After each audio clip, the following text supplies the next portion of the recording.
Thank you very much. Thank you very much, Joel. Mary Good and her whole family met me outside. And I just want to say that,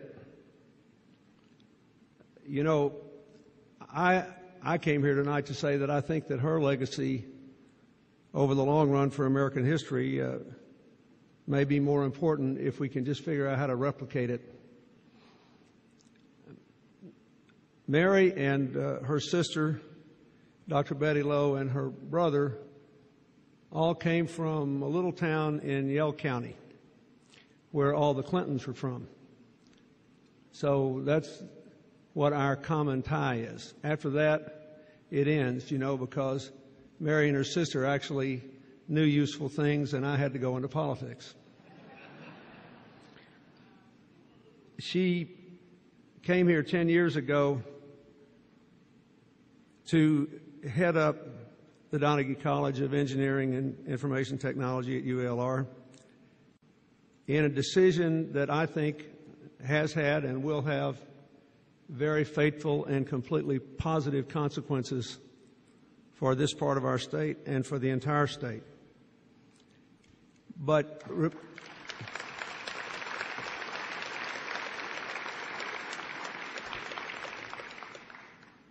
And I'd like to say that there are obvious reasons, but if you get a degree from here, you can get a job.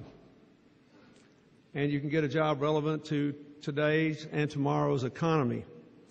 But it's something you should know. We in America actually have quite a shortfall in the people we educate and place into engineering, science, and technology jobs.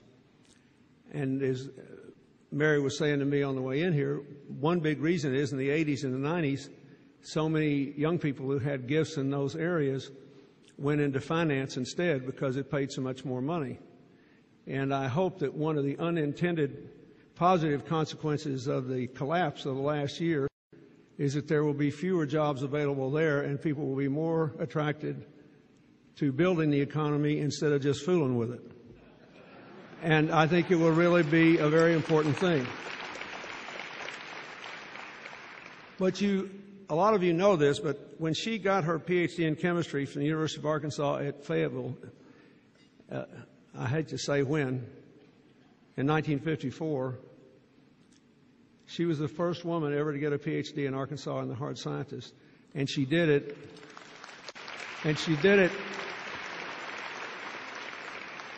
She did it 14 years before another woman would repeat the feat in our state. Now, here's the relevance of that to the current moment and why her leadership here is so important. This shortage we have in science and technology workers was being filled until 9/11 with an influx of foreign students who came to our country, got degrees, and stayed here and made our country stronger.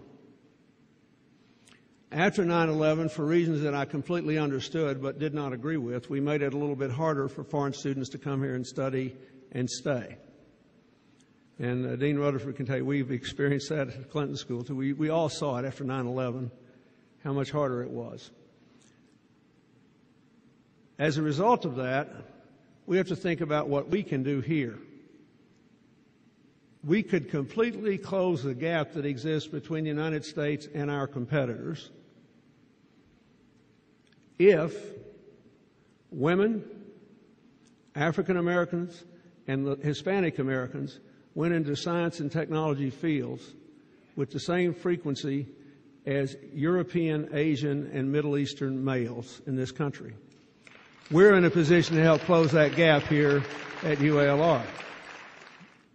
The next thing I'd like to say is that when I was president, I appointed Dr. Mary Good to be the Undersecretary of Commerce for Technology.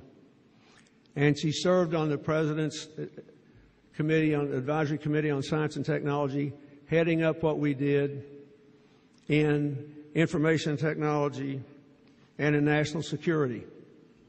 And these big issues today, President Obama has got to think about how many troops, if any more, to add to our effort in Afghanistan.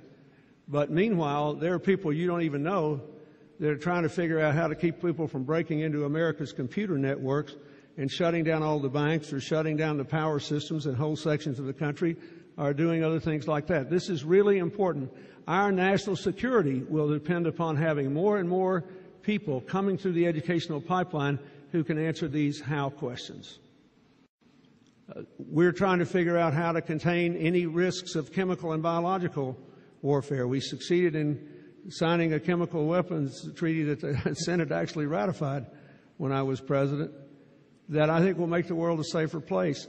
I'm very grateful to her and would come here even if I didn't love her and her whole family and feel indebted to them, just because of her service in the administration when we were just coming alive to the possibilities and the challenges that would be presented to us, both the economic possibilities and the security challenges through science and technology.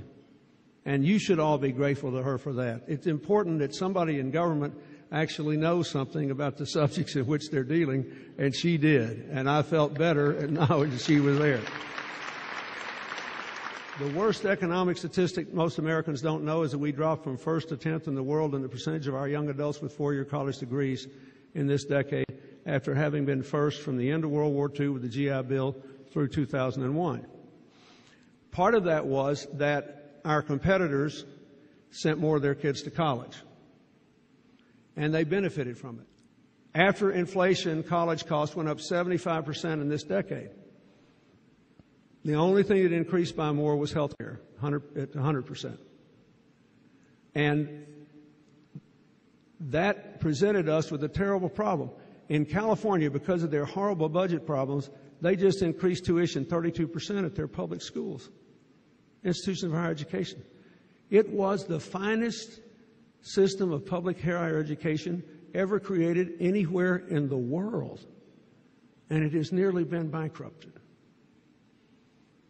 Now, the good news is we got a reprieve. There are record numbers of young people now in two-year institutions all across America because of the economy. They couldn't get jobs, so they decided to upgrade their skills. We need to figure out an affordable way to feed more of them in to the four-year systems and get them at least a bachelor's degree. We've got to be able to do that. It's terribly important. There is nothing more important than that. And again, I think technology has some answers here. And I know that I'm so old I can still remember when UALR was Little Rock Junior College. That's how old I am. I hate it, but it's true. And I have watched this school grow, and I've watched it serve an urban population, and I've watched it attract students from around America. Then I watched it attract students from around the world. It's been an immensely rewarding experience. But I think 50 years from now, when you look back, you may think that the establishment of the College of Engineering and Information Technology and the luring of this astonishing woman to this job may wound up being the most significant thing that the institution has done since its creation, because these are things that will shape the future not only of Central Arkansas and our state, but the entire nation. And I want you all to think about that when you go home. We all respect engineers. We all respect people who are great in technology. We all respect scientists. But we ought to respect them enough to try to think more like them and to realize that we're in a tight now with challenges that are easily overcomable. We can deal with all of them, but we have to do what Mary Good has been doing her entire life. Think. Thank you very much.